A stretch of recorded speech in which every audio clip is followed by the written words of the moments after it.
Retard, qualité de service en baisse, les usagers ont souvent des propos très durs à l'égard de la SNCF. Guillaume Pépi dit avoir bien entendu le message des associations qui se sont créées ces dernières années. Les exigences de la région, la pression des usagers, la discussion avec les associations, tout ça, ça va dans le bon sens.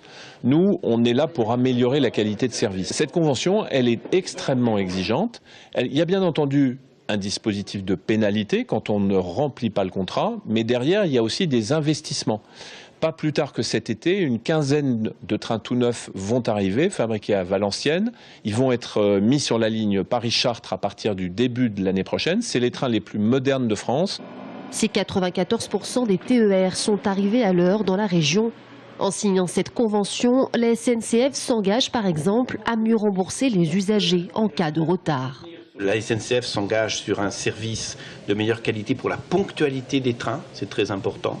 S'engage sur une qualité de service aussi pour la composition des trains, qu'il y ait dans les trains les places nécessaires pour le nombre de personnes qui souhaitent véritablement prendre le train.